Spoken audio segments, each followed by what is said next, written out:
All right, all right. Welcome everybody. Happy New Year. If you're in Korea with Mitchell, how Gang. are you guys doing? How are you guys doing? We got Free Flow episode 2 coming at you live. Mitchell, how are you doing? In 1 minute, it is going to be Bro, 2026 I'm for you. chilling. I got I got some low cal, 0 calories, no sugar Fanta with me.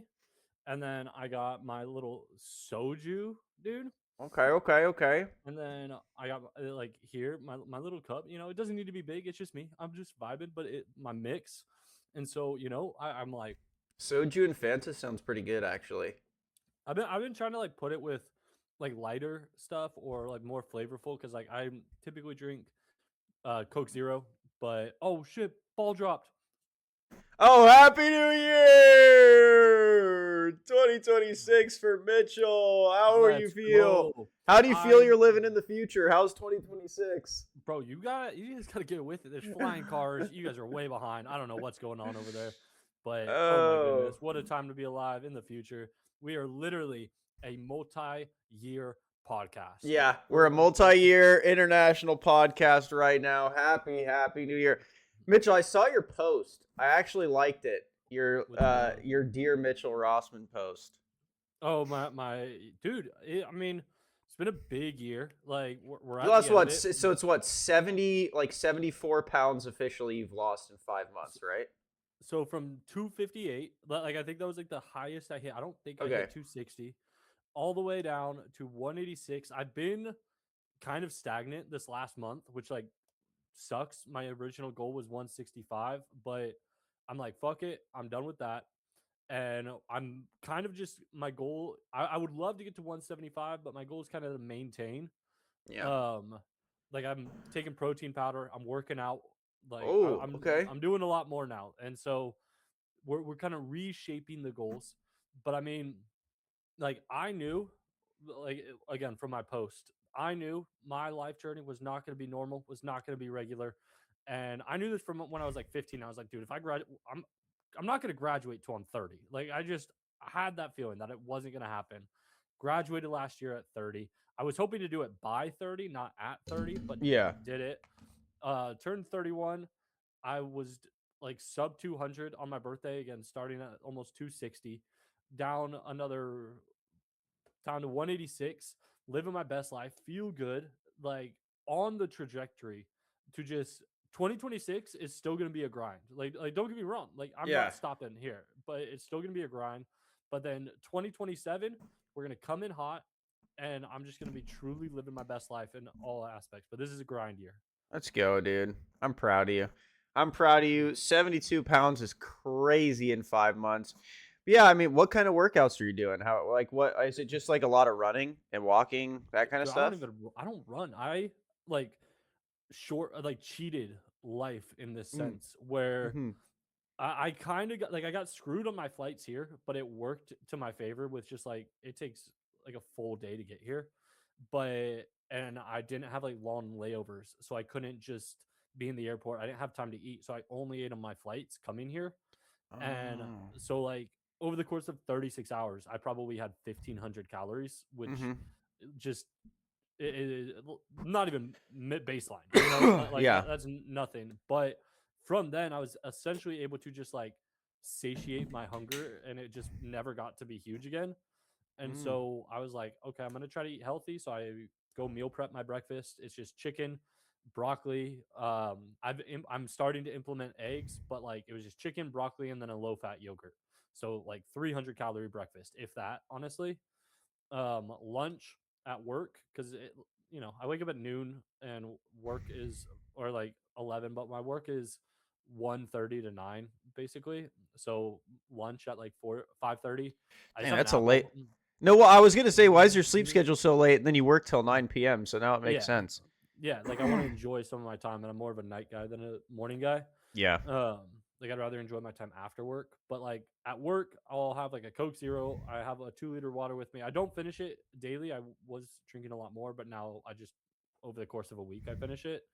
Um, A my course of a water, week, you finish 2 liters of water. yeah. I don't know. It's this. You good? not huge. Like you should be drinking like 2 liters of water a day, but Yeah, I was gonna say a yeah, week. but I like I have it at home as well. It's just like at work. That's how much I Mm, drink. Um, but then I have an apple. That's all I have for lunch, and so that's maybe 90 calories. Then geez I come Louise. home and I kind of eat whatever. I mean, like I've had that's 400 calories in my day, Yeah. and so most of my meals, like if I get a beef bowl, if I order that, it's like 800, 900. If I go to McDonald's, I've cut it to like my meals like 700. If I get some chicken's hard here because it's just they come in boxes of like they don't even tell you the calories, but have like a piece, like a bit of that, and it's like 700, 800. So like all my dinners have been around like 700, 800 calories, Hmm, and hmm. I've been snacking more because I've just been so much hungrier the last month.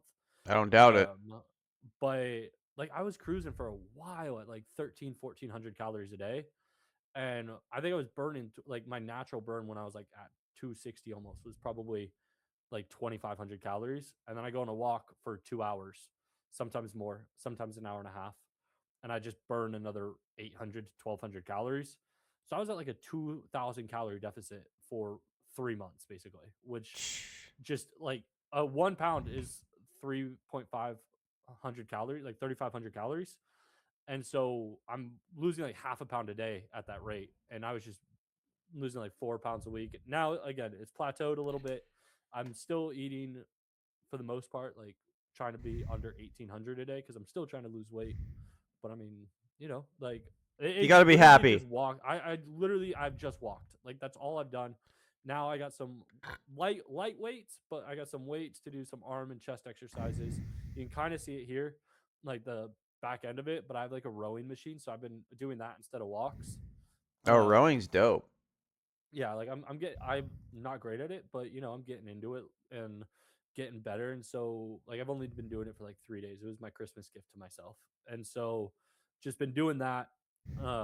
And the goal is basically to fill out 185. If I get to 175, I get to 175, but like fill out 185 and just kind of vibe out. Just be muscular as hell. When do you start your steroids in your test? Like I don't know, like 6 months from now. Well, yeah, I Like wonder, do they, is that easy to get? Is that easier to get in Korea than it would be to get in the US?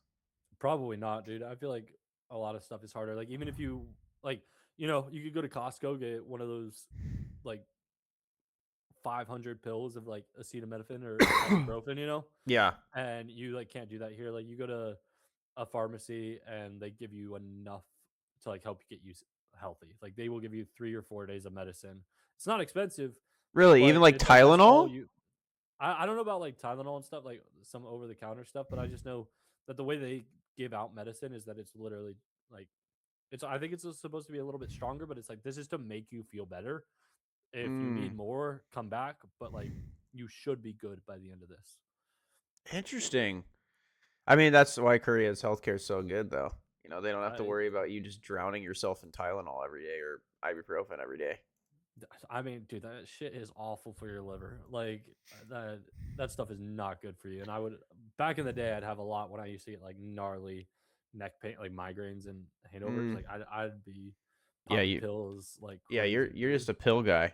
Yeah, I've just always known you as a pill guy. You were always doing different pills every day. I mean, you got to mix it up. I'm trying to get my vitamins. Yeah. All right. Well, let's try to switch it up. I mean, we always talk basketball, so I feel like it's Yeah, an easy thing to shoot the shit for on the to ring in the new year, 2026, the year the Lakers are falling off. yeah. I know a lot of it has to do with Austin Reeves being hurt.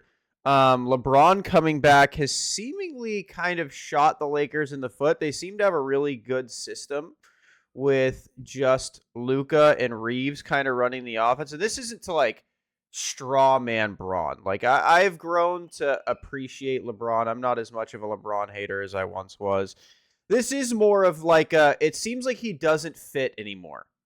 It seems like when he's like, whereas before it's like he was in like sort of a he needs to carry role for, I mean, since he's really been here. And now it seems like he's kind of stuck in that role, and JJ doesn't really know how to use him that well right now with the current, I guess, landscape of the team. When it comes to like their regular starting roster, now it seems like he's kind of trying to fill Reeves' spot. It just doesn't seem like it's working. Um, My bad, my bad. no, you're good. So I was just kind of thinking like, I mean, at this trade deadline, is it something you approach with LeBron? Like, hey, man, like, we're not working with you. We work better without you right now. You know, where would you want to go? Like, do you want to go have a last hurrah with Steph? Like, let's get a third team in here and try and make something happen.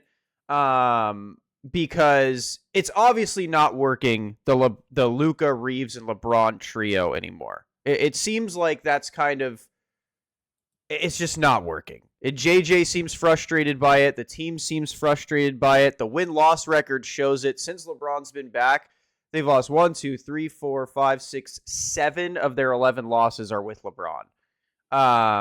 It just doesn't seem like it's working. What do you think? What are you seeing? What are you thinking?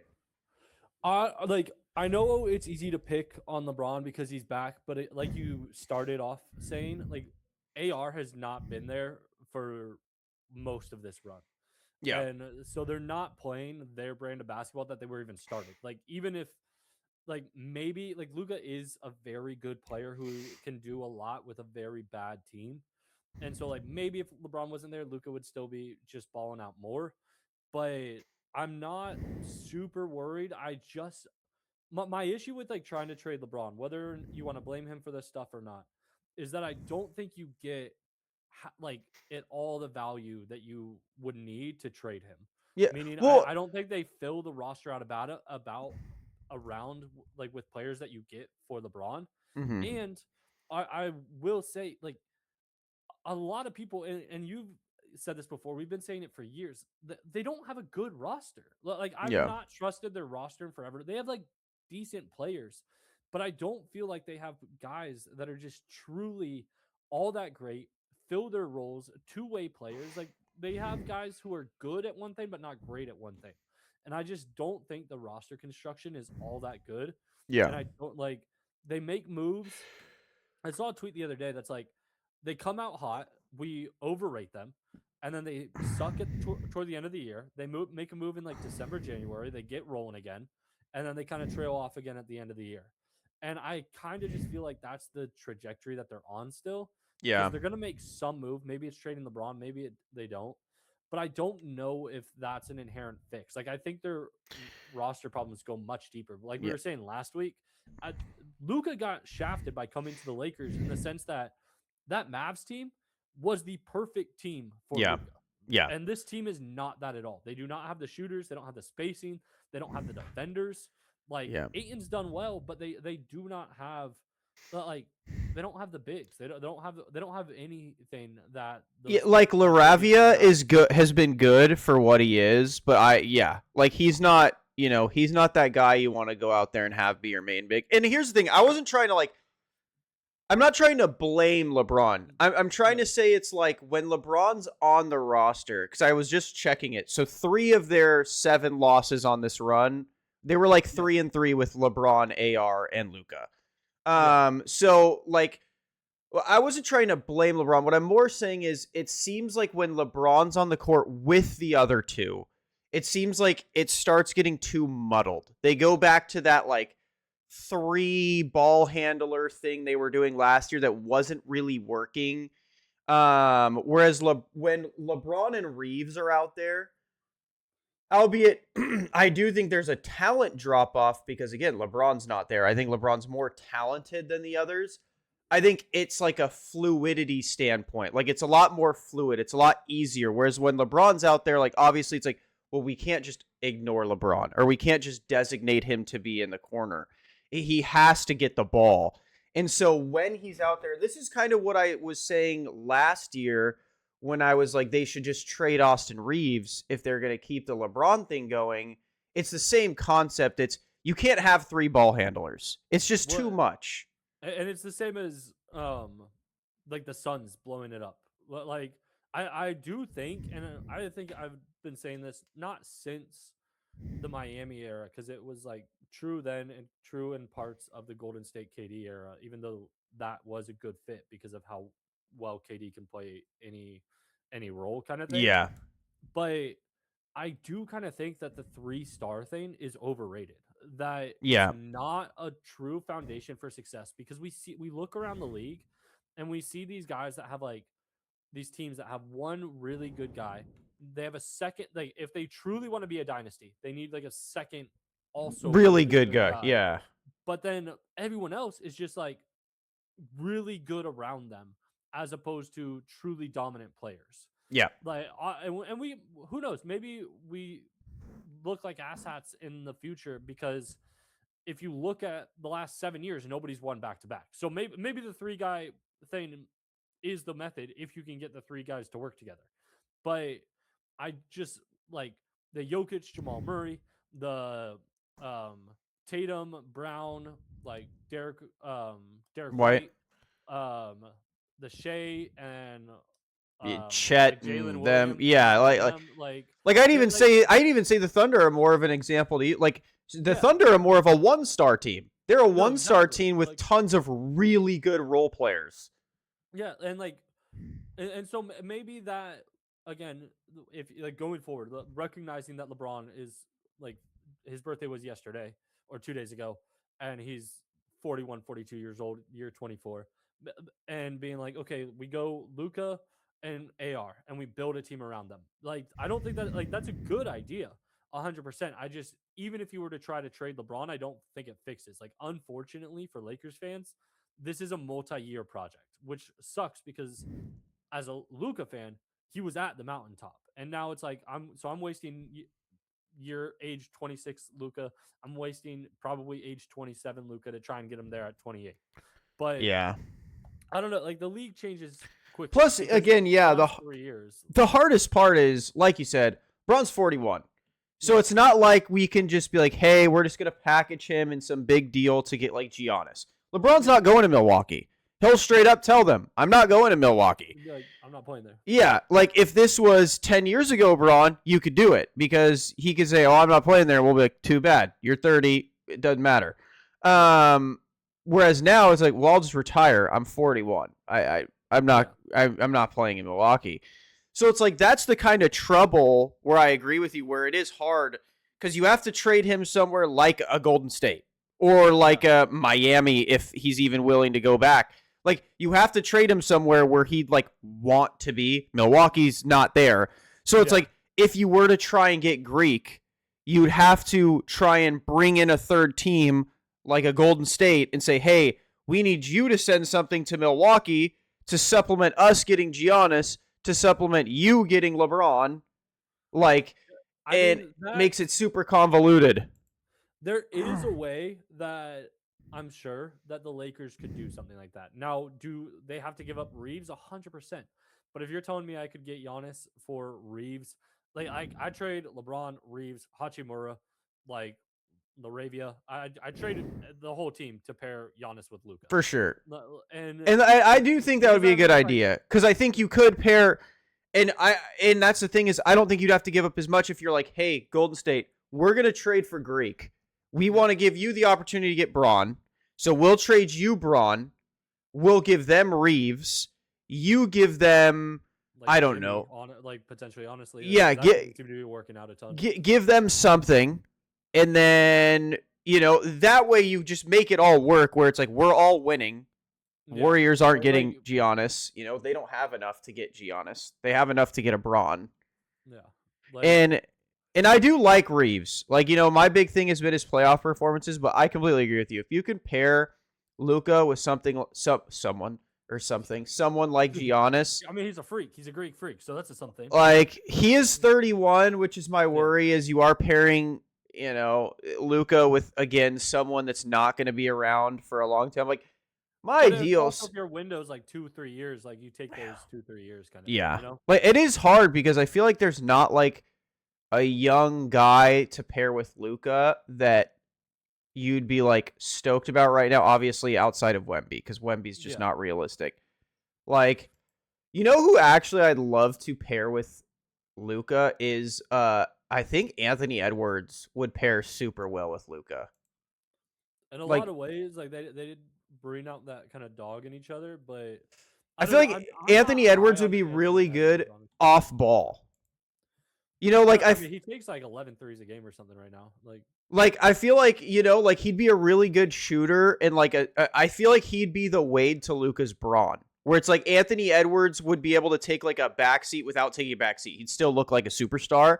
yeah, Um, and I don't think Anthony Edwards would care. He'd be like, okay, like Anthony Edwards doesn't even really seem like he wants to be a ball handler. Like, like if you could swap, if like I'll tell you right now, if I could swap I mean, he Reeves would with rather Edwards, score 100%. yeah, Yeah, like if I could swap Reeves with Anthony Edwards, I think the team's instantly better. Like I think that's like a yeah, huge upgrade.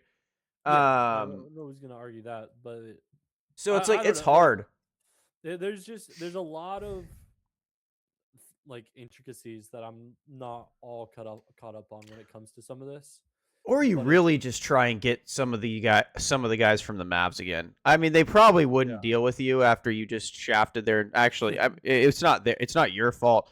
But like, I don't know, man. Like, I feel like you could try and do some sort of 3-team thing where it's like you could even say like, hey, we'll package Reeves and I don't know Laravia. Give us yeah. Lively and like Clay because Clay wants out of there, and like I don't know, Clay got screwed. I kind of yeah, feel bad like for Clay. give us Clay, give us Lively, and I don't know if you're trading Reeves and Laravia, who else could you get? Like, uh, You can get like most of their team, honestly. yeah, like give us because Lively and Luca were perfect together. Like they yeah, were legitimately perfect together. well, here's the thing: like you could get Lively for cheap from a team like that. Like the only reason he'd be expensive is because they'd be like, "Well, I know how much Luca brings out of Lively, so I'm gonna Yeah, make you pay for him."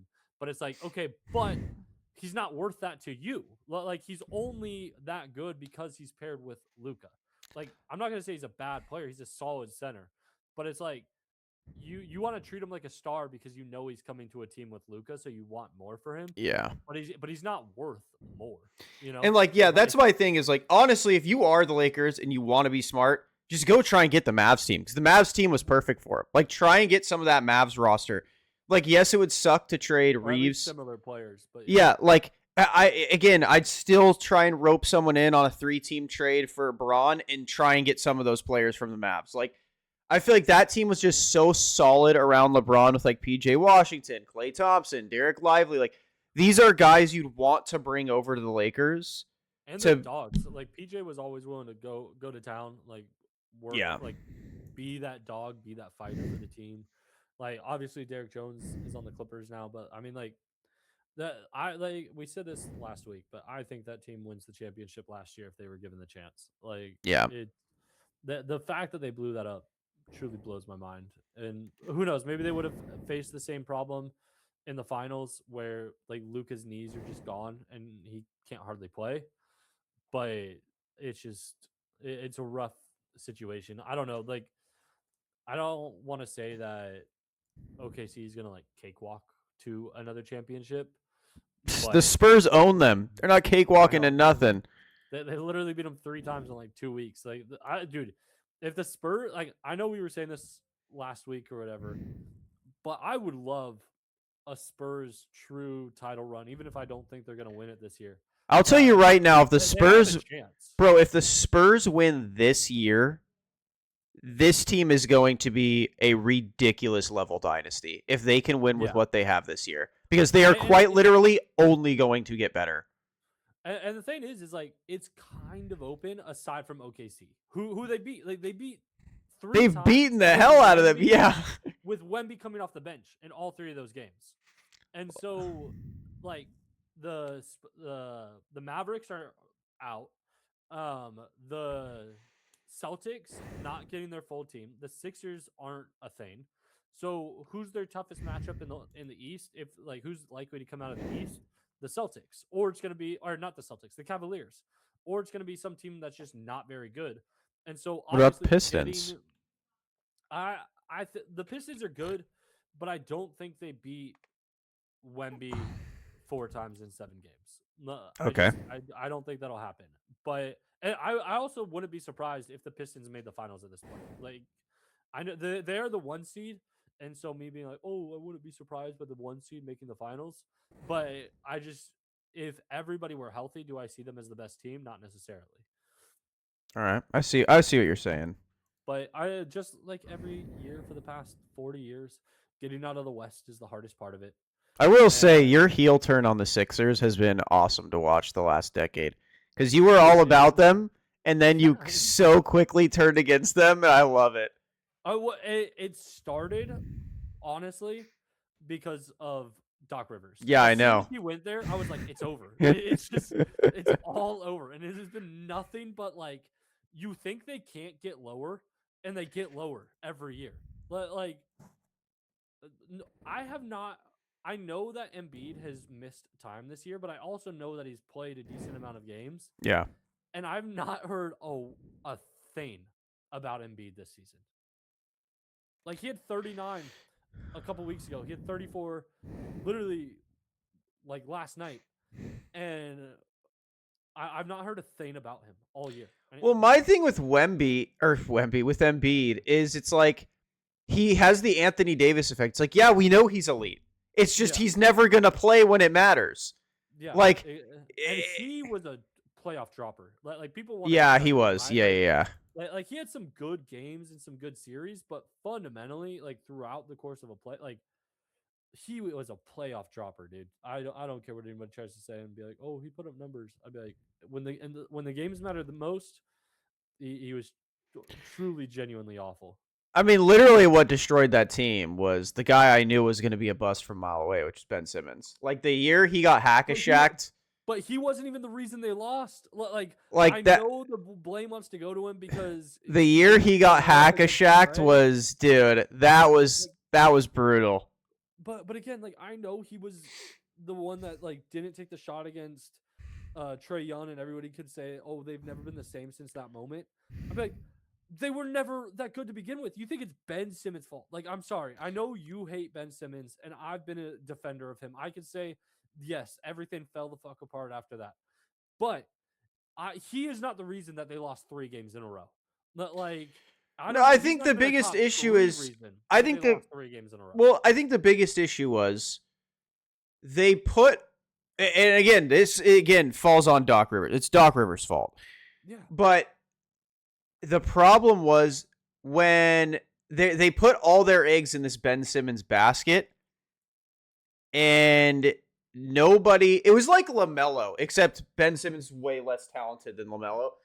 It's like the LaMelo thing. Nobody could bring that fire out of Ben Simmons to want to be better. Ben Simmons, and that was the reason that I said he would always have been a bust, because he was the same player in high school, then he was the same player in college, and then he was the same player in the NBA, and he never improved. In high school, he can drive, he can't shoot. In college, he can drive, he can defend, he can't shoot. In the NBA, he could drive, he could defend, he can't shoot. And it was, he never improved. And when you don't even improve, like the biggest tell for me for players on if they're lazy is, are their free throws improving? No? Okay, that's pure laziness. Like it was the same thing with Shaq. Even Kobe would say it. Like, couldn't he improve on the free throw? It's not he couldn't. He wouldn't. He was just lazy. And so like when you have Doc Rivers, like apparently he was some crazy player coach. Well, you couldn't motivate Ben Simmons to be any better than he was day one on the team. You couldn't motivate Joel Embiid to be any better than he was day one on the team. You couldn't motivate the roster to be better than it was before you got there. I'd argue they were better before you got there. Dude, Like, I truly, like I said, like you know this, Twitter knows this. Like I've been on the Ben, or not the Ben, the Doc Rivers hate train oh, same. for a Yeah. decade. Bro, And look what he did with the Bucks. Look at that team now. literally, they've fallen apart. They're like Giannis wants to leave, and you can be like, "Oh, well, Doc Rivers." Like, it starts there every time. Like people try to say he's a player coach, and I'm like, for who? For what players? He's done nothing. He got carried to a championship. And what I would call one of like it was a transition period, which is why I'm saying this, but like one of the weakest eras of teams because it was a transition period from having like 2 dominant players to the super team era. And Yeah. they were the first with a super team. And like we we want like people want to blame LeBron for teaming up in Miami, but doing that also denies and diminishes how good Rondo was on those teams. They don't win without Rondo. Yeah. With And again, the Lakers went back and beat them. It's not like they were some dominant dynasty that Doc Rivers like. I would They were understand the one. Doc. Yeah, I would understand the Doc Rivers hype if they were some dominant dynasty that was like unstoppable. The Lakers barely beat them one time. It was the complete opposite. They barely beat the Lakers, and then it was like they beat the Lakers by 39. I'm not going to. it was like Doc Rivers get hoisted into this like. They didn't make the finals 3 times. They made it twice. Like they want Celtics fans be trying to claim that that's a dynasty, and I'm like, you couldn't win. You couldn't even make the final. We saw LeBron make the finals 8 years in a row after you, and you couldn't even make it 3 times in what was a weak era. Again, you had Cleveland with LeBron and nobody else, so you guys dog walk to the finals. Yeah. And then LeBron gets a little bit of help, and all of a sudden your team is nothing. And you go and try to remake it in Brooklyn, and they don't do anything. But like that team is just, I think now the collective NBA world is finally out on Doc Rivers. Well, like, and that whole Celtics team of like, they were good. They were really good at the moment, but they like, to elevate them to some status is crazy. Like, and let's just be real. Not to shit on Paul Pierce, but he's not a top 75 player of all time. And let's just be real. They were really good in 2008. Like that's pretty much it. They weren't really good in 2009 because they lost to the Magic. They weren't really good in 2010. Like, yes, sure, they had a close series with the Lakers, but even then it was like the Lakers you felt the whole time the Lakers kind of had it in control. It was like when the Lakers were losing that series, it was more like, yeah, the Lakers are kind of beating themselves. And then, yeah, after 2010, it was just like, it was the Heat. It was all the Heat. Like, that was it. And so, I mean, for all the football people watching from my Niner stuff, Doc Rivers is the equivalent of Mike Tomlin. He doesn't have losing seasons. He always makes the playoffs. I know Trey is your Pittsburgh fan, but like, I'm kind of a Pittsburgh lifer as well. They were the first team I knew about. That Mike Tomlin slander, like, I don't appreciate because he's not as bad as Doc Rivers. He is. I might not be a huge football guy, but Mike Tomlin at least makes his team decent every year. The Doc Rivers, he truly makes his team worse. No, but here's the thing is we don't know because here's the thing. Before Tomlin got there, the Steelers were multi Super Bowl champions with the same team. And then he got there and he won 1 ring. And since there, he does the same thing Doc does. Like, they're just good. They get bounced in the first round every year. They just get away. They either get bounced in the first round or miss the playoffs every year. They're like, Doc Rivers does the same thing. He doesn't go under 500 very often. I don't know. Doc Rivers at this point is throwing every team he's on is just thrown under the bus. Like they just fall off a fucking cliff. It'd be like Mike Tomlin going 4-12 or 4. Well, that's what I'm saying is Mike Tomlin hasn't had to leave his Steelers yet, so we'll see. But Tomlin's the Steelers of the NFL or the Rivers of the NFL at this point. No, there's worse people that you can say. Like there isn't another Rivers that you'd think in the NFL besides Tomlin. So I'll give you or maybe actually football knowledge. Because I heard this. I don't know if this is like 1 week or 2 weeks ago. I'm out, like, not into NFL football. You know that. I'm like super casual, but I do know that Phillip Rivers came back like a week or 2 ago, and he hasn't been bad. Like, so give me explain like I don't know any football on. What, like an NBA equivalent? No. Just like give me the rundown on what's happening. Like, so basically, what happened? Yeah. So basically, what happened with the Colts was they started off hot as fuck. They were 7-1, and they were actually my dark horse team for this year. I really like the Colts. I like their coach. I like their system. They have a good roster. Started off 7-1, and then the wheels started falling off. They also started playing a bit of a more challenging schedule. The first part of their schedule is pretty, I don't want to say easy because they beat some good teams. Like they beat the Broncos, the Chargers, who are all really good teams. But then they started really playing good teams. Like their last 6 games were the Chiefs, the Texans who are hot, the Jaguars who are hot, the Seahawks who are hot, the Niners who are hot, and the Jags again who are hot. Their quarterback also broke his leg and yada, yada, yada. So then a few weeks ago, they played their rookie, Riley Leonard. And my God, did this dude look like shit. Oh my God, he looked awful. No one really thought he was going to be anything coming out of college anyway. He was just supposed to be a solid backup, but he looked awful. And so the lore behind the Phillip Rivers thing is his son is in high school. His son, Gunnar Rivers, who's a beast, by the way. He's like 6'5", 200-something pounds as a 15-year-old.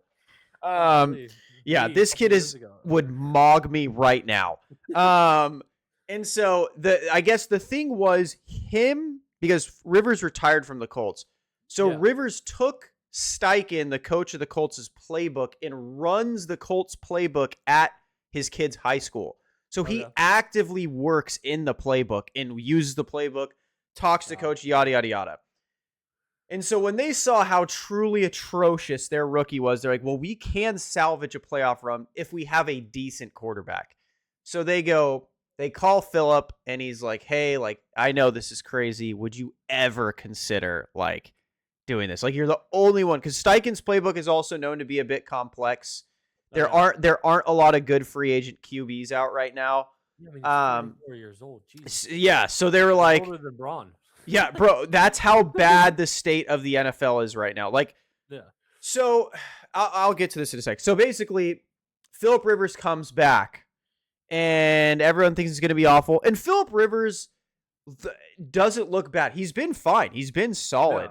Yeah. You could tell he's 5 years removed from the NFL. His arm just isn't. And he's coming into the season halfway through. Yeah. Like, that alone would screw even a 25-year-old. Exactly. Like, and the biggest issue for Phillip isn't even the football part. It's the arm part. His arm just isn't there. He hasn't been taking the reps. So it's like when he tries to throw a deep ball, it's just like.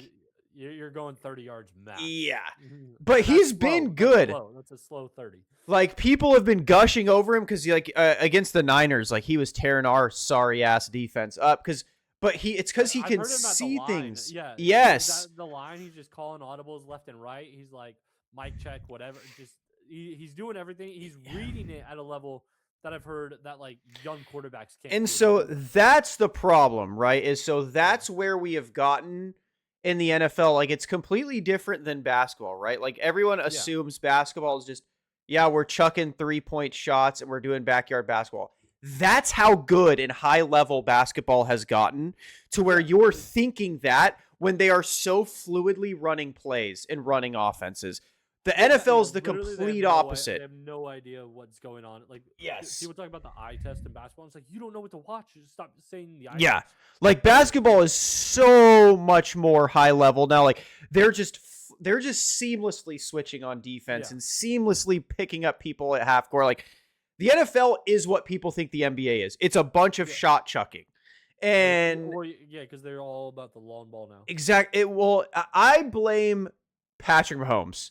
So everyone wants Patrick Mahomes, right? So they see the talent. And Patrick Mahomes has admitted this. He didn't know how to read defenses coming in the NFL. He was all talent. He had Andy Reid. He's the Steph Curry of the NFL. Exactly. I kind of mean that, like, literally. Yes, completely.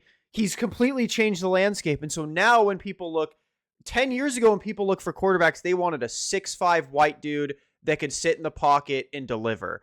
Yeah. Now they want that 6'1", 6'2", 200-pound mobile dual threat guy that has a cannon of an art, like a Caleb Williams. Straight dipshit, but has so much talent that it's like, it doesn't matter. Like, where they want to play it like basketball, where the quarterback can play 1-on-11. Yes. Like, where if you can't throw it, you're like, bet I'll just run for 15 yards. And so now it's a coach's league. Like, now you're starting to see, like, why Caleb Williams and the Bears are so good isn't because Caleb Williams got smarter. No, he's still dumb as bricks. It's his coach, Ben Johnson, is a wizard. It's the same as, like, the Niners, like Kyle Shanahan. Kyle Shanahan is thriving in this era because he's like, dude, I can turn poop quarterbacks into, like, gods. And Yeah, like Brock now Purdy. I don't have to worry about other quarterbacks. Like, I don't have to worry about Tom Brady. I don't have to worry about Peyton Manning's because these guys are straight stupid. Like, they don't know anything. And so Like if I I could could just throw a feast. 70-yard bomb, I'd be in the NFL. Exactly. And so it's like that's why Philip Rivers is having success because like he gets on the field and it's like, whoa, this guy can dissect a defense? That's wild. I didn't know this existed anymore. And that's why players like Brock Purdy on the Niners have success because it's like, whoa, they actually know that on a cover two, you should throw it over the middle? Dude, that's something. And it's like they were trying to do this whole defending thing, like defenses are getting so much better at disguising, yada yada yada. And then Philip Rivers comes in and goes, "No, they're not. Like Yeah, let me they're, just they break it down real yeah, quick. like I'll just break this down super simple at 45 years old, literally a grandfather, um, and show you that it's not that difficult." And it is more difficult, sure. Defenses definitely are better. They're better, Yeah, faster, yeah, stronger. I was just say like just the athleticism Yeah, aspect. They're probably covering 10 yards faster than like they were 10 yards and ago. defenses are smarter, but at the same rate, quarterbacks are dumber. This is the Yeah. worst quarterback play we have ever seen. Quarterback talent is at its highest. Quarterback play is at its lowest.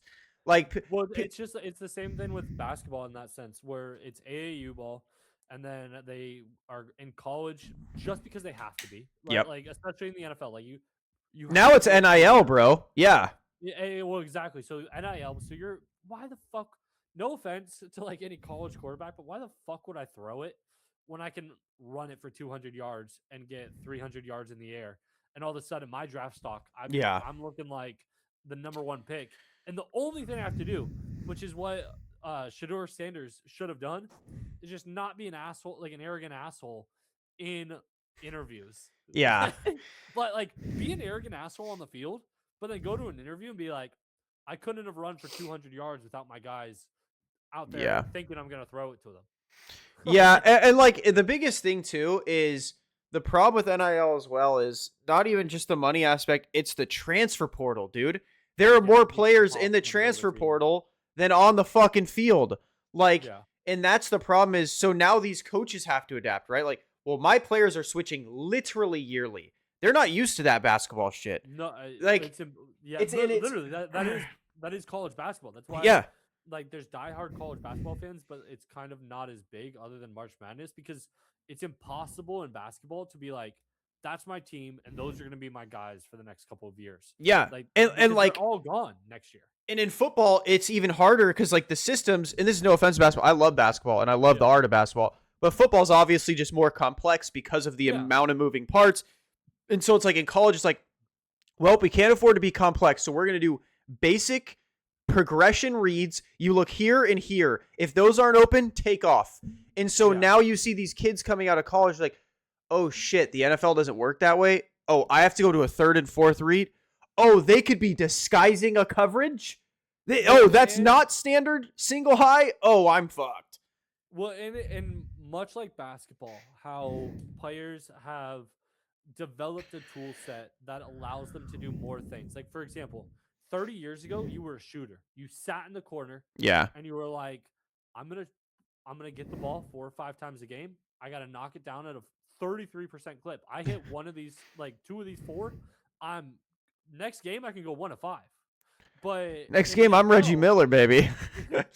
but like in the NFL or like in football, and so to finish about basketball, you have kids developing a much more well-rounded skill Yeah, set from a younger age, which is a good thing. But then by building, like you become a jack of all trades, master of none. Whereas yeah, 20 years ago, you were a master of one, and it's kind of the same in football, where if you were you're a young kid who's more athletic than anybody, like I know this probably sounds crazy initially, but Derrick Henry, had he been 10 years younger, probably would have ended up as a quarterback. oh for Because they would have sure. been like, you can run like a motherfucker. You're huge. If I can get you to throw the ball 20 yards and like consistently, I want the ball in your hands as much as possible. Because a running back, you're getting the ball what 18, 20 times a game. But if you're the quarterback, you get it 40, 50, 60 times a game. And you're like, well, I just want to give it to you. And if you can't throw it, then you just run it. Yeah. And so essentially, you've got running backs playing the quarterback position in the sport. And so it's like, And then like the- Caleb Williams, in my opinion, is the epitome. Like I don't know how much attention you paid to him. He is huge at USC. That's why I paid a lot of yeah, attention to him. And then he was at Oklahoma, which I've grown very fond of. yeah, Caleb Williams is the epitome of quarterbacks today. They are all talent, no brain. And so like last year he struggled heavily because he had bad coaching. But you get him a Ben Johnson, you get him a Kyle Shanahan, someone that's like, brother, relax. Look here, play backyard football after that. They're probably going to be open though. I'm scheming you wide open, people. yeah, Let me be your eyes and ears. You just listen to me. And so Caleb Williams is the epitome. This kid could throw 70 yards on a frozen rope. He's fast as shit, but he's not Caleb is a dual threat, but he'd much prefer to throw it. Like he scrambles to throw, which is why yeah, he's so successful this year. But like he's the epitome of a quarterback. He doesn't know what he's looking at. He's just listening to Ben Johnson. And then when it comes into backyard football, there's no one better because he can yeah, escape. He can make any throw. If someone's across the field, it's like, well, there's no way he could throw it. He ends up throwing it, and you're like, how the hell did he throw that ball? And that's the epitome of quarterbacks nowadays. And that's why someone like Phillip Rivers can come in and dissect a defense, and then everyone's sitting there like, I mean, he's not bad though. Like he is I, better than a lot of these guys though. I wonder if like Philip Rivers will be the kind of shock that the league needs, that like all of football needs, to be like, okay, now imagine if we could combine a Lamar Jackson, a Patrick Mahomes, a Caleb Williams with a Philip Rivers.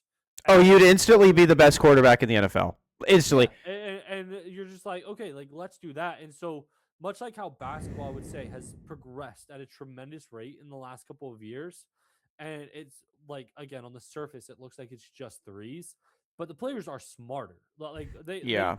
they do more, they work harder, they are smarter in all aspects of the game.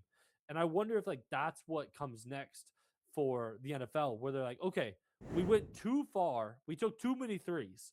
Now we need to be like, let's rein it in a little, teach you guys how to play the position, Yeah. and then all of a sudden, now you could be the 10th best quarterback in the league talent wise, but you go on the field and you produce like nobody else.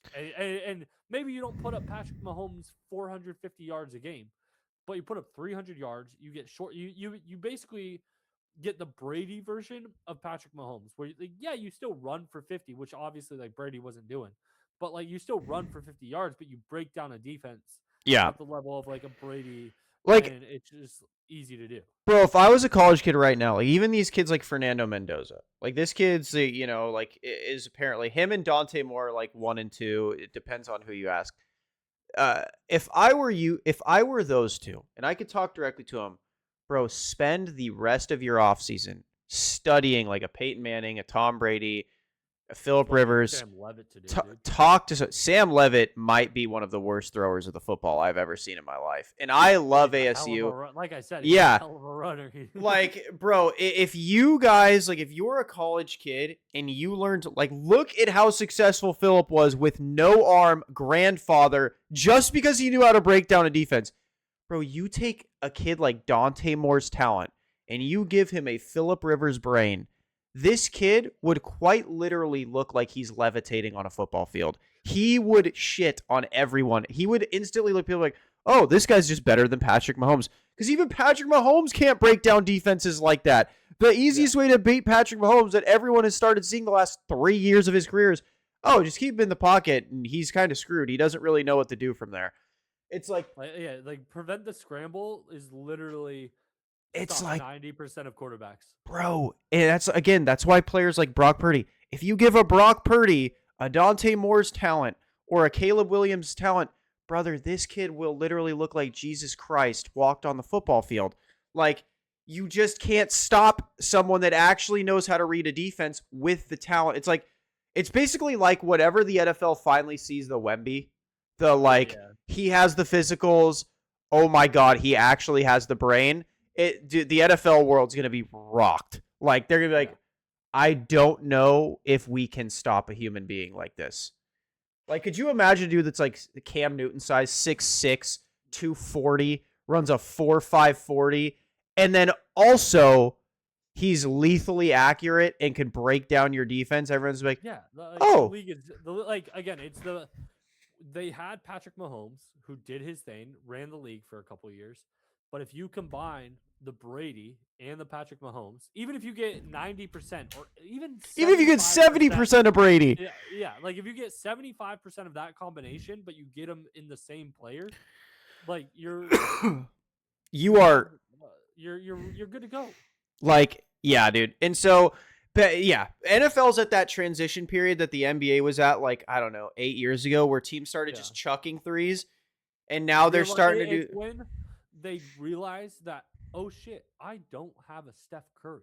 Yeah, and then they're like, wait a second, we can just copy what they do with Steph Curry with players that could just shoot threes 40 times a game and just do a lot of pick and pops, off ball, on ball. But I don't need Steph Curry. I Yeah. just need guys who can do some of those things, and I can use them. I can't get Steph Curry, but I can get 3 players that together Makes me Steph Curry, yeah. Yeah, like act like a Steph Curry. So it's like, that's where the NFL's at. They're at that transition period where it's like, I don't know what to do right now. And they're all just looking for talent, and they don't really know how to find intelligence. So they're getting there. They'll be there. But I did want to go over this fantasy debate we have, because I feel like this is a good fantasy debate. None of you left comments on the last one on these fantasy debates. What we debated is Rudolph the GOAT. So you guys kind of almost ruined the podcast. But don't worry, we got another one. It's still Christmas themed. We probably should have done New Year's themed now that I think about it, but who cares? I mean, it's close enough to Christmas. Yeah. It's still the holiday season, because like, here's the thing. You say it's Christmas themed. If we didn't do it now, we are then waiting another 50 weeks to do it. Exactly. So that's another 50 episodes, Yeah. So this is the hot take. Is Santa actually the villain? How could Santa be the villain? Like, you're telling me you think this guy that delivers millions of presents, billions of presents, actually. Yeah. He works harder than anybody I've ever known to deliver presents across the world to children across the world. Yeah. Maybe he doesn't go to Jewish people's families because they celebrate Hanukkah, but he goes to most people's families. So billions of families around the world, does it in less than 24 hours. Yeah. Works his tail off. Yeah. Again, led by the GOAT in Rudolph the Red-Nosed Reindeer, comes across, does all this stuff, and just what's his pay? What's he ask for? Does he ask for 10 cents on the dollar or 90 cents on the dollar? Does he? No. He just wants some milk and cookies. Yeah. So, Mitchell, the streets are saying that Santa's a bit of a creep. He's spying on children. No one's given him consent to do this. Whoa, this is his parent. This is parents. They're like, yo, this is my child. They write letters. Kids write letters themselves. Parents also write letters. They're like, nope, my kid. Well, breaking and entering. I locked my doors, and he still somehow delivered my kid gifts. What do you think about that, Mitchell? He's committing felonies. Felonies? That's a minor misdemeanor. Like, what are we doing here? He leaves gifts. He's not taking anything. Okay, what about his emotional abuse? If you act bad, I'm giving you coal. Don't act like a shit. And wait. And who made Santa? Who made Santa holier than thou? Why does Santa determine what's good and bad? Because he's a saint. That's his job. He is Saint Nick. Okay, what about his sweatshop? His year-round sweatshop. They were rescued. I am sure they were rescued. That it is probably in the lore somewhere that they were rescued from. From where? From where? I don't know. From not sweatshops? Oompa Land was pretty shit. Kim Jong-un probably thinks he's rescuing his people too. I'm not gonna say that Santa's Kim Jong-un are in some place or someplace else. I'm not gonna say that the conditions are bad or good. I don't know. Yeah, they say the North Pole is cold, but have we known? Do we know he probably has a heater on? If not, all it takes is a couple thousand elves in the same room, and all of a sudden the work they starts warming the place up. Exactly. Sweatshop. Yeah. Well, it's cold. They gotta work hard. I mean, wealth inequality. Why do rich kids get better gifts? They already have the rich parents. Why can't Santa help out the poor kids? Fuck the poor. All right, this is just. I think I, Mitchell and Santa are the villain. I'm kidding. It's not fuck the poor. The poor kids deserve gifts too. It's just that if Santa gave good gifts, expensive gifts to the poor, they wouldn't know how to lift themselves up by their bootstraps, and they think Mm. that life has given them too So you much. think Santa's teaching life lessons with wealth inequality? It's not wealth inequality. It's maybe you weren't as good as the kids that came from more. You know, Hmm. maybe they did more nice things. But I will say, there's some shitheads who come from good families, make a lot of money, and still get good gifts. Is that the right thing to do? No. Santa is a flawed man, okay? Much like the Eye of Sauron, he does not see everything at all times. He can only see what's in front of him. He's And not much like Lord of the Rings, it's outdated and evil. How about right. that? The Santa wants to help. He gives gifts. It's the thought that matters. Oh Haven't you God, ever here heard of we that? go. We think that Santa just has a bunch of money. The reason that the elves don't get paid a lot of money is because Santa gets paid in milk and cookies. Should we start leaving out $100 for Santa? How expensive is it to live in the North Pole, Mitchell? Nobody else lives there, and no one's seen where he lives. Probably a lot. I've seen the Santa Claus movies. Tim Allen's got a force field. I mean, you can't explain away the elf labor laws. You're right. I can't. But I think the Grinch was will right the give whole it- time. I think the Grinch is actually the good guy. If you really want to get down to it, the Grinch might be the good guy. I wish the Grinch was the good guy, but he's green with envy. Okay. How is he not the good? Maybe he's green with envy because people think he's the bad guy and they're propping up a slave master. You know, I think Santa does a lot of good in this world. There might be some people that need to suffer for the good to happen. But what is the rights of 100 mythical creatures worth more than the joy that you see on your kid's face on Christmas? If my kid knew the brutalization that was going on behind closed doors to get those gifts, we actually saw a drop of blood on the wrapping. I'm going to just say it. We saw a drop of blood. I don't know what it was from, if it was from an elf, but we saw, I'm going to say it again. We saw a whip mark on one of the gifts. A whip mark. So I will say, I do think Santa needs to readjust his priorities. Yeah. That fundamentally, that what people need to realize, what Santa needs to realize, is that purely from an optics perspective, like you said, wealth inequality, income inequality, that is a real thing that people have to deal with. And it doesn't feel good for Santa to be like, hey, you make a lot of money. Yes. Let me buy you an Xbox. Let me buy you a Switch. Like, what are you doing? Why is this? Buy the homeless kid an Xbox. He can use it. So what I think needs to happen is that Santa needs to reel it back in. Yes. And be like, you know what? I give socks, I give gifts, I give toys. We're too far away from toys. I know we grew up in the generation where we kind of went. Toys were so godlike. From toys to like video games, like we were in that generation that kind of got both, but like kids these days don't get toys. And I think Santa needs to be like, I'm going to give like. So you agree he's the villain? Toys. You agree he's the villain? Expensive toys because Legos are expensive now. But Santa gives toys and he gives socks to kids. The big gifts, the real gifts, need to come from parents. Okay. So you agree Santa's the villain? Just admit it. I don't think he's the villain. He's evil. He doesn't understand the system in which we operate. If he was on Twitter, if he saw the feedback, he'd probably be like, all right, let's pivot. Let's change what we're doing because I realize my image matters. He's abusive. And right now, I need to like take a step back. People will forget about the elves. They'll forget about that. Maybe, who knows? Maybe he actually takes the cookies and milk to the elves. We assume that Santa eats them. Maybe he takes them to the. I saw bite markers, Mitchell. You think he's bringing elves down? Oh, yeah, you're right. He probably threw them in the bag because he's too lazy to go down the chimney himself.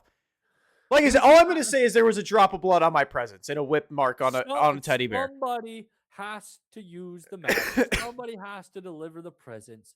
Yeah, maybe elves fit down the chimneys a little bit more. Maybe the cookies and the milk are for them. I don't know, but those bite marks, they don't fit they don't fit I'm gonna say elf one more teeth. thing. There was a cigarette butt by my fireplace. That's all I'm gonna say before this. I I'm just haven't saying. been at your house in months, dude. I'm just Relax. gonna say I think Santa's starting to do a lot of evil.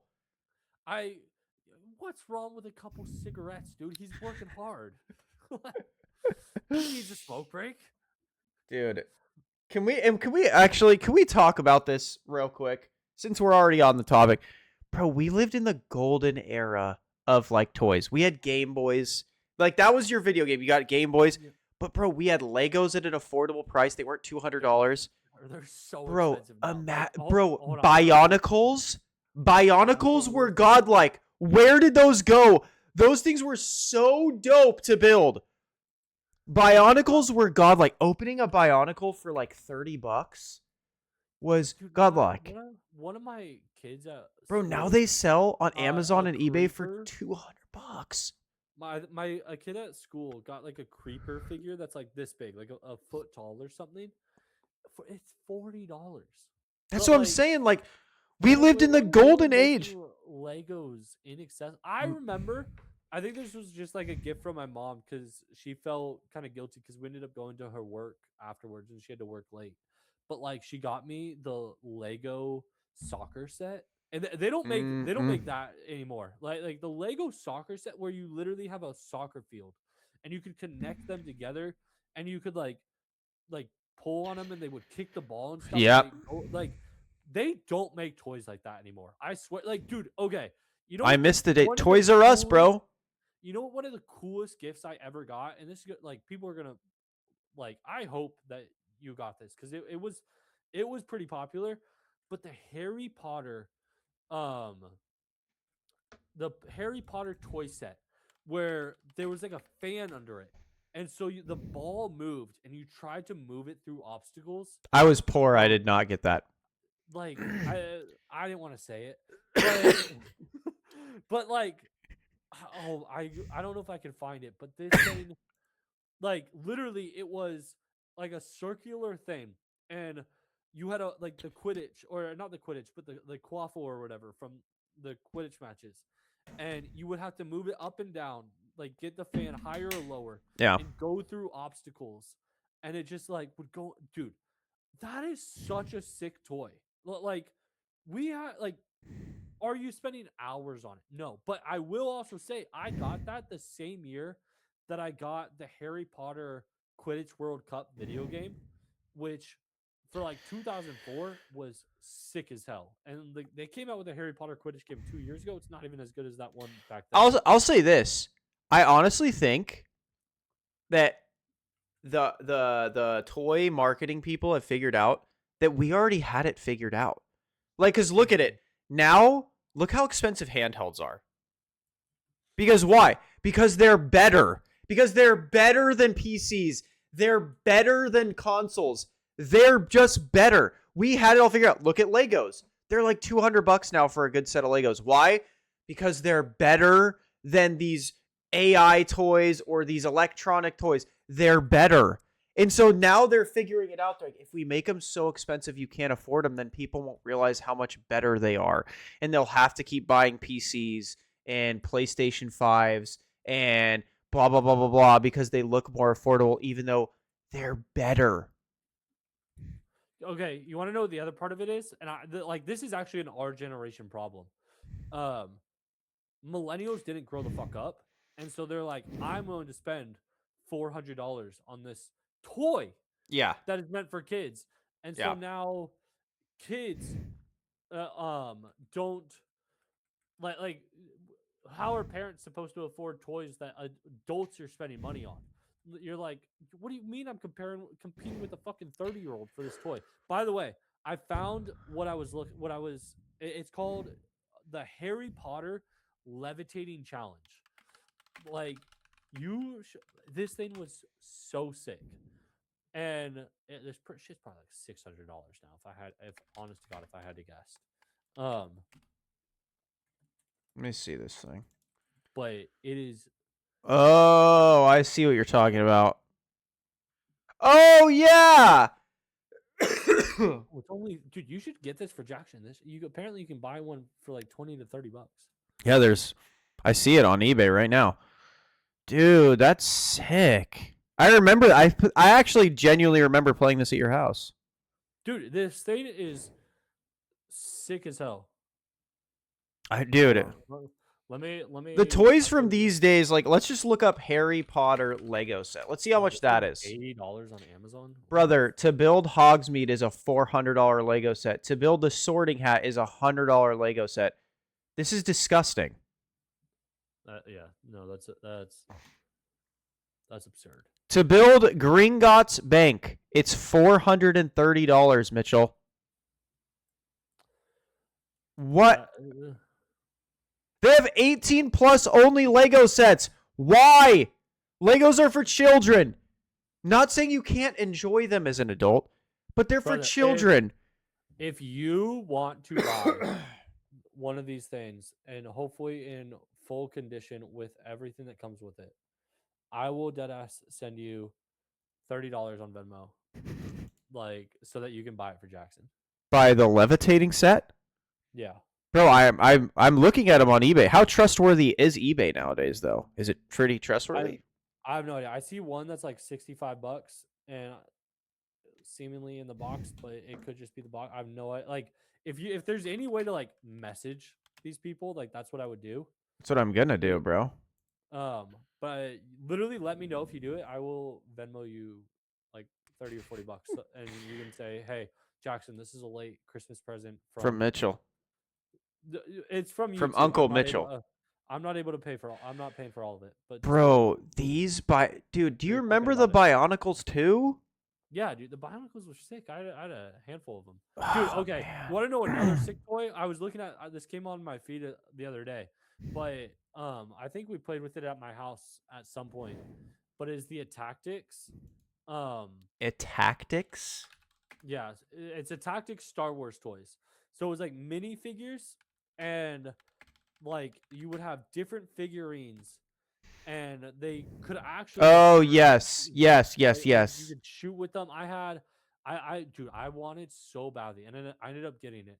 But the ATST, Okay, um, yes, I'm looking at that right now. the ATST, I think it's the ATST, but nope, not the ATST. Oh. Um, the the s- the the gunner ship that was in Attack of the Clones, Mm-hmm, um, had it had like the mm-hmm. biggest shooter thing, um, like the biggest blaster bolt, and Yeah. it would just destroy any of them because like I have a some of them pretty were big good. blaster bolt. Like some of the force user ones, like Mace Windu, for example, like because they had different ratings, but were pretty good because like Mace Windu had a big force thing, but it essentially acted like a shield. So if you hit it, he like wouldn't fall. You'd have to hit it from the side. Like some of them, they had the slash. Anakin, baller slash, because he What had was to have a that? good slash form. What was that game we played? You had it in your like loft, that massive map, and we put the little figurines on it in battle throughout Heroescape. Heroescape. Dude, I dead ass. I was looking at this stuff yesterday. It wasn't Heroescape actually. It was the one I was looking What at was it was called? Heroescape. It's literally Heroescape. Oh yeah, yes, I see it. I'm looking it up. Yeah, Yeah, dude. dude, this shit was sick as like it was basically I don't Risk, even remember how to but you play it, but yeah, it was like neither do Risk, I. right? Yeah, but like you could like make the field, and my mom You like had the made that biggest big board. fucking map. Yeah, that board was huge. Like I didn't have all the pieces for it, but like the board fit with the map, you know? Dude, that's the shit I did instead of fucking Boy Scouts. Like my mom was like, "What can we do at home?" And I was like, "This." And dude, they truly genuinely do not make like toys like this. No, like here, I'm gonna put this in on the stream so people can see what we're talking about here because this shit is dope. Okay, let me But put like, this. dude, I wish also, and I've said this with like my core, what I would call like my like core group of friends in high school. Like, I wish I'd gotten into like D&D at the time. Dude, I would have spent so much money on like figurines and playing it and all that stuff. Like, Where'd it go? apparently, Heroescape is coming back, dude. Oh shit! Is it really? That's what Wait, why ChatGPT didn't says. it download, bro?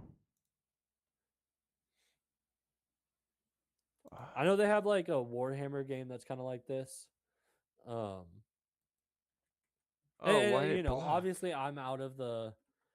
I don't have a kid, so I'm kind of out of it. But like, dude, these are the games, man. Because like, there's also so many. There's too many card games now. Like, here we go. I'm putting this on the stream. This is HeroScape to anyone wondering what the hell we're talking about. Dude, apparently you could get like a Star Wars Shatterpoint. When Mitchell was like 12, he had this massive board just like this in his loft. Yeah, Yeah, he dude, was rich. I dude, don't even remember how to play it, but this game was so lit. it had such cool figures too, like figurines. Yeah, it did. So I just had to show you guys that because that was HeroScape was a huge childhood memory. And then we got into World of Warcraft and it was cooked. Then it was cooked. It was cooked Because for now us. everything was like real. Then it was HeroScape literally in front of our face. Yeah, And I we mean, got into dude, Streetlight. That was oh, dope.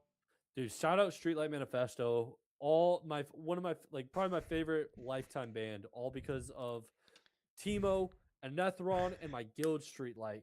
One day those people will come back in my life because they will see something that I do and they will be like, I remember you, and I'll be like, you were the time of my life. I'd be Someday, like, you remember the 12-year-old you were playing yeah. World of Warcraft with? That's a little weird. But all right. They are like 6 or 7 years older than me. They're like, dude, the whole stereotype. We felt so cool too because we're like, oh yeah, they're Oh, 18, 19 years no, old. They're our literally. homies. Like they're like, oh, you don't sound like a what was the word? Like not Is it a squeaker? squeaker, Yeah. yeah. They're like, you don't sound like a squeaker, and I'm like, yeah, you know what's up, dude. Dude, that was the bro. I still remember you used to click spells with your trackpad. That was like the most Okay, but like, godlike way to play WoW. yeah, I was gonna say like because you were talking about clicking spells, but yeah, trackpad was on the laptop. Had to update. It's only in the last 2 Do you years. still click spells? No, I don't click Okay. anymore. But Okay. that's because I got this kind of Uh, mouse. oh, okay, okay, Um, okay. and so it literally, I just shift control, or I do shifting control fucked me up. Like Yeah, 1 through 12, I got, but shifting control, I'm like, bro. I go back and I forth. do feel bad for kids. I was talking to Caprice about this. Like, I feel so bad. Like, if I could grow up again and pick any era, I would pick the era we grew up in again. I Like, also bro, think we that had like Halo, Halo at its peak, God at its Halo, peak, Xbox Gears of War, 360 at its peak, like you were World of truly like Warcraft at its Gears of War. peak, Yeah, WoW. Like now you just get WoW Classic, like Madden at its peak, 2K at its NCAA, peak. NCAA, OG Like, NCAA, bro, pick a college bit. basketball too. We hit adulthood, like right when you could really afford and appreciate Fortnite. We had Yeah. Fortnite at its peak. Like, there is truly not a Yeah, better era to grow up in. and we're getting AI at the perfect time where we're like accepting of it and like, how is this shit gonna make my life better? I grew up watching movies about AI and seeing like the AI like Yeah, assistant that I can have to make my life as good as possible. we grew And up whereas in, like kids younger, like this is the end of the world, and people older are and like this bro, is the end of the world. we grew up in the era where social media was like actually fun and exciting. Now it's like a cesspool of cyberbullying and brain rot. Like, I mean, it was back in the day too. Like, dude, okay, the MySpace top whatever was oh my so god, stressful. I had to MySpace was change so mine, toxic. bro. I changed mine to top 64 because I Because you couldn't had to have stop. everybody on it. Well, Like, because my mom's rule was she had to be on it, so that was a slot taken. Then you had a girl, whatever girls you were talking to had to be in there. Then your homies had to be in there, or it was like, oh, I'm not that good of a friend. It's like, bro, I only have 8 slots. when it's like, what do you mean they're above me? What Yeah, the fuck? and Like, so it's like, literally tailor your friends. so I literally had to just top 64 it, and then people are like, I'm not on it. I'm like, yes, you are. Look at the list. And then they're like, Okay. I will say the other thing though, that like this one fucked me up, and I think it fucked a lot of people up. But is the Snapchat being able to see your top friends and being able to see the numbers on Snapchat, being like how many snaps you sent to somebody, you can do like that. back in the day, like when we were in high school, like you could see like, oh, they've sent this many snaps to them, or they talked to them, like, and it would move it would adjust. That shit fucked me up because Oh, I didn't I know would that was a thing. because I would like if you had a girlfriend at the time and like all of a sudden you see some other dude, Aaron, Snapchatting a girl more, you're like, who the fuck is this guy? Why is she I not just want you guys responding to to me? know Mitchell was battling for a girl with a kid that is gay now. Just saying. Just wanted to throw that out there. I won. But, dude, okay, I didn't know that. You know what? Actually, no. You know what got me in a fight, which is the dumbest thing now thinking about it, was Fun Run. That game, Fun Run on your How did phone. that get you in a fight? That game So, is so nothing. apparently, I don't even know. So I apparently said goodnight to my girlfriend, and I guess Fun Run you could track who people were playing with in a group. So I said goodnight to my girlfriend, right? I go to bed like a good boyfriend because I was a good guy. Yeah, of course. Apparently, my girlfriend at the time, not going to say her name, but she was on Fun Run with another dude. I'm not going to say his name. What a slut. Till like 2 a.m. I didn't know. And then in the morning, they're like, oh, dude, did you hear? Like, she was on Fun Run with this dude until 2 a.m. And I was like, who gives a fuck? And they're like, bro, they were on Fun Run together. And I was like, you keep emphasizing Fun Run like this is some sex site. But why is Fun Run the thing that you're emphasizing? Yeah, I was like, I'm confused. And so then I like approached her, but I was like, were you on Fun Run with this dude until 2 a.m.? And she's like, yeah, but like you can't even talk on Fun Run. I was like, but why were you on with them until 2? I will say that this is a message to all like elementary, late elementary to like high school kids and even college kids. Your friends are your biggest ops in any oh, for sure. relationship. They are Yes. not looking out for you 100%. ever. Like I'm not saying you should like give up on your friends. I to mean, go and honestly, be in a even as relationship. adulthood to an extent, but Yeah, like I'm not saying you should give up on your friends to be in the relationship. Like that is not at all what I'm saying. But like, why the fuck are they like? Who cares? But like they want everything to be your business and think you should know every single thing. And it's like, first off, they're probably not cheating. Why are you getting in my head about something that probably doesn't matter? Like it here's the like thing I will I tell couldn't any of imagine you. with like Discord and social media at this. Like I'd be Oh, I'd be cooked. My insane. girlfriend would be some dude's e-kitten and be Oh my meowing at god. like 3 a.m. and I'd kill myself. That But like, I kill myself or that's a fight. like, One or the other. but no, here's the thing I will say. If you are in high school, middle school, from old heads, bro, it don't matter. Like, that's literally your mind. It don't matter, bro. Like, I did end up marrying a girl I met and dated in high school, but the chances of that happening for you are so slim, bro. She probably is in Discord with another dude, being a Z kitten. Yeah, playing Fortnite or whatever. She's getting carried by some dude in Valorant right now. I'll tell you this. As we speak. My But biggest she's regret. just doing it for the rank. Let her Yeah. cook. My biggest regret is not focusing on like a sport or something like that and focusing on girls. 'Cause, bro, it's such a waste of time, bro. It's such a waste of time. Like, bro, you're gonna get girls anyways. If you're good at a sport, you're gonna get girls anyways. If you're good at whatever you're doing, you're gonna get girls anyways. When you go to college, brother, I'll tell you a secret. When you go to college, you think girls are hot at your school now, bro. There's 10 times. Okay, so 10 remember times all more the beautiful guys- women in college. Remember all the guys in school that said, "Oh, I'm dating somebody, but she goes to another school." Like, and you were like, "Nah, dude, this guy's lying, or that girl's ugly." And then you find out about her, and you're like, "Oh shit, she's hot." And you're like, "All the hot girls go to another school." That's what college is. All the hot girls go to another school, and now you're at that school that they all go to. Yeah, bro, I'm telling you guys, like, don't worry about it. Like, I used to worry, dude, I think back on it, I'm like, why did I even worry about that? Like, bro, my girlfriend cheated on me making out with another dude in the jacuzzi on a vacation. And I remember at the time I was just heartbroken. I was broken, dude. I literally was like down for a week. And now that I think about it, I'm like, brother, I should have just been like, all right, I'm going to go make out with another chick in a jacuzzi then. Like, Dude, I got mad at a girl I was dating for like talking to somebody while I was cheating on her when I was in college. I was like, "What are you doing?" You know what? I have this theory, And I was like, dude, this is the only thing I wish I grew up in, like this era for, is how accepted open relationships are. Brother, if I was in high school I when couldn't do open that. relationships were popular, I'd have been like, oh, I'm only looking for something open to every single girl I ever talked to. That's the easiest in. Bro, could you I'm think about it? not open. Like maybe you could cheat if you never told the You other wouldn't have to person and cheat. it was You and wouldn't it have was to low cheat. key. But that's what I'm But I saying. can't know about it. You Yeah, gotta be like exactly. But that's what I'm saying is I wouldn't. He wouldn't have to cheat. Like, if imagine hitting up a girl like because before when we were in high school, it's like, oh my god, Tyler, I heard you were talking to this girl. It's like nowadays you could just be like, yeah, but it's just an open thing. And then it's like, bro, it's so easy.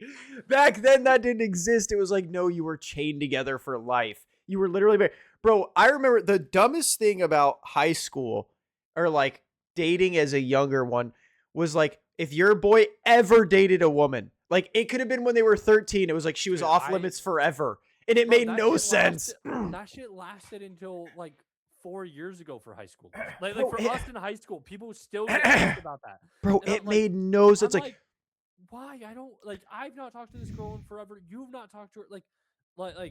I'm not gonna name names. You'll know who I'm talking about. But there was a guy I was friends with, and another friend of mine who they were not friends at the time were like talking to this guy, and he's like, "Why is he talking to her?" And I'm like, "You were 26."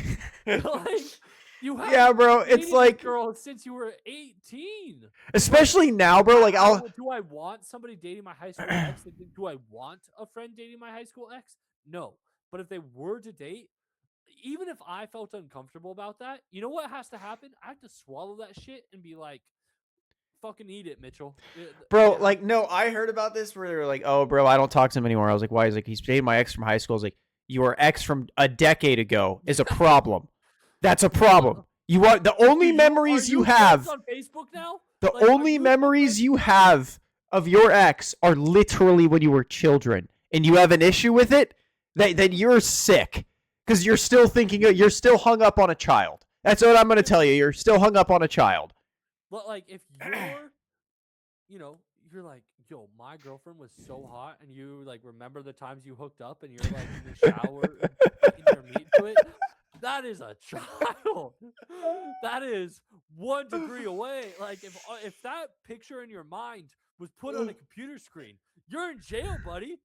Bro, I literally it's so bad. It's so funny. Yeah, dude. I wish, bro, I wish it is kind of wild because you do always say that, like, I wish I could talk to my younger self. And I remember hearing it from older people. They're like, bro, just listen to me. I swear I've been through it. And I was like, I'm not listening to you, bro. Like, I'm gonna marry this girl. And now I don't even know what she's doing. I don't even follow her on anything. And I'm like, Well, damn, that's the thing. I Like should have just that's what I'm saying. listened. Is like how many people are like connected with their high school ex on like social media? I would be willing to bet that like 90% of people just aren't, because at some point, like, I'm not one to go through my stuff and delete people, but like at some point most people tend to go through and like unfollow, force unfollow, whatever. And it's How like, many people are you friends with from high school? Like that's even the bigger thing. Like dude, so many people are tripping about like, bro, but they're my best friend. I'm like, bro, in 5 years, you guys won't even know each other exists anymore. Like you'll be, oh my god, that was my homie, and that's it. Like was so, yeah, like social media makes things a lot easier. Like that's a yeah, like main it's reason easier to I'm still in connect. connection with some people. But bro, I talk to like a handful. I talk to you. I talk to my Yeah, boy Matt. I talk to my boy Chung, and I it feel like I'm forgetting how someone, but I don't really it, talk to anybody else. it surprises me how many people like from high school that still like only talk to high school people though. That okay, That's weird. That's I weird will behavior. admit that the people I talk to the most still are like you, Steven, Chris, and Noah. So like my core people that I talk to the most are them, are like people from high school. But I will also say that like I was on college campus for 6 months. Like I've moved multiple like ever since high school, I have moved a lot, and Yeah, like you I have. obviously have a new life wherever I go, and I make new friends and stuff. But it's much more shorter term, and so like there's just a longer time that I was friends with everybody, and so I talked to everybody back home more consistently because it's like, yeah, I was friends with you at work for 2 years, 3 years, but like we're not. I don't have that history with you. Like, and I tend We to didn't keep like bleed together, you know. yeah, like I tend to keep like good relationships with these people, but I'm not talking to them like all the time. But wherever I'm at is where I have like a core group of friends that I hang out with. These are the people I see regularly. Maybe I don't talk to them even as much as I talk to you guys because like it's like you know me more. You Well, know me at yeah. a deeper level because you've known me for 15, 20 years. Yeah, we've And known so each it's other for what? Over 20 years now. yeah, like yes, third grade. So either Holy shit. right around 20. We're And getting so old, bro. and I was talking to Noah the other day and he's like, "Yeah, we've been friends for like 18 years." And so and I think it said 17, but like it's a Yeah, guess long what, time. Noah? Me and him have been friends longer. Just saying. but Get in the back of but the it line, buddy. but it's like so like obviously there's just more history there and so like our conversations are a little bit deeper and a little bit different compared to people that I just met Yeah. like here or wherever else I'm living and like and so like there is like that bond of it. But again, in terms of like you need to be able to develop a community wherever you go. And if you're just hung up on that, like it's a big reason why I'm a believer that you need to leave your hometown. Yeah. Like I I don't care agree. where you go. After moving to Texas, I've told everyone there, well, how do you feel? Like, we know Texas isn't the place we want to be at forever, but Yeah. I think everyone needs to move. Like, because you don't realize, especially people from Southern California, California in general, bro. I know a lot Yeah. of my people watch. We got 31 viewers on X. Oh, no, it's I still Twitter. I know don't care. I I know post most stuff of you on are from Twitter. fucking California. Brother, you guys do not realize how like not great California is until you leave it. You literally leave and you're like, holy shit, this is like night and day. I can actually afford to survive if I'm not wealthy. I can actually like have fun and like do things. Like, bro, I'm telling you, like, any one of you listening to this podcast, bro, if you have never left your hometown, never Like lived anywhere else, move. Even for a like year. you have I will say, like where we grew up, like Irvine, Orange County, is a fucking paradise. It's It is beautiful. it is the Irvine being described as the bubble is the perfect description of it because it's not real. No Yeah. other place in the world is like it. But it is a great place to like raise a family. It is a great place to live at certain points in your life. Now, as a young adult, is that where you should live? Fuck no. You I have wouldn't to even get out. want to raise a family there anymore, bro. The traffic, it's Yeah. so congested. We But I'm just talking got about like back from there. Irvine Oh my god. specifically. Yeah, that's what I'm saying. Bro, we just got But back. Bro, we couldn't even go to the store down the street within 20 minutes. I was literally sitting in it gridlock. does suck. I was like, You need to be dog. like the good thing is though they have like the villages, so like you can live within Woodbridge for the Yeah. most part. And so like when you like every village that they have, every little like borough that they have is really has Irvine is a 15-minute city. Like the boroughs, the villages of Woodbridge or of Irvine are 15-minute cities. And it is a great place to live at specific points in your life, but it is not where you should stay. It is not where you should live forever. And I mean, like you you like can't afford to, but yeah. yeah, and I don't care where you're from. Like you could be from bumfuck like Idaho, you could be from New York City. You have to leave at some point. If you go back, that's okay. Like cuz you can like you need at least the moment to realize, "Oh shit, it was actually really nice there." But you have to develop a life somewhere else before you can actually be like, okay, I know what it's like out there, and I can't just Or stay you here could be forever. like me, instead of realizing how nice it is, be like, man, I would never go back Yeah. there. Like, I have no desire to go back, but I do think at some point it'll hit you. Okay, this actually like my upbringing was nice. Everything was structured. I can take you no, know you're a Irvine good was nice. upbringing. No, Like I think and about if Jackson was raised in that like environment. I'm and not no, saying it's better here's than the thing. Texas, but like it's a nice place. Yeah, Irvine was nice. Was. If I could raise Jackson in 10 years ago, Irvine, yes. Now, bro, it's just too congested. Like I would be like, bro, you are in constant traffic. You can't go anywhere without 500 people being there. Like that's where I'm like, not my thing.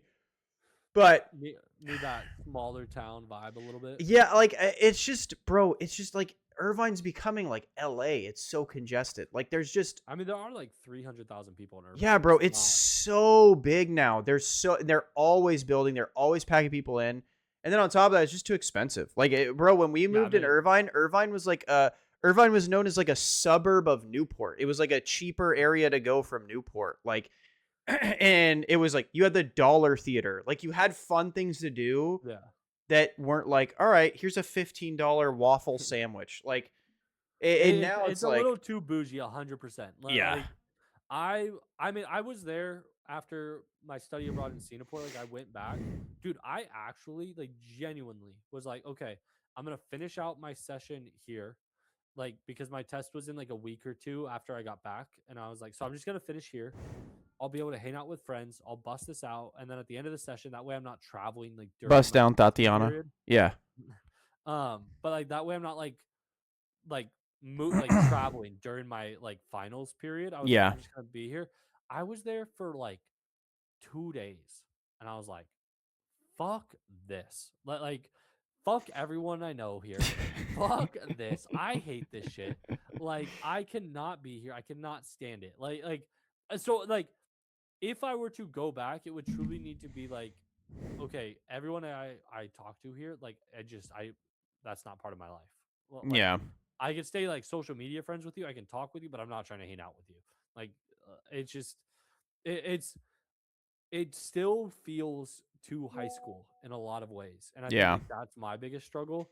Whereas I mean, like like I've been in Austin for 4 years, like 3 years. I was in Idaho for like 4 years. Now I'm over here for like my plan is Yeah, 2 years, yeah, you're gonna be there and for another couple then months and you're coming back. and then I'm going to China hopefully No, you're for a not. couple years. Like Mm-mm. dude. No, I've said for the last like 2 3 years now that my goal is to spend the better part of my 30s out of the U.S. Like just to not be in the I'll get you deported. U.S. Don't, dude. I'll have to stop doing these podcasts.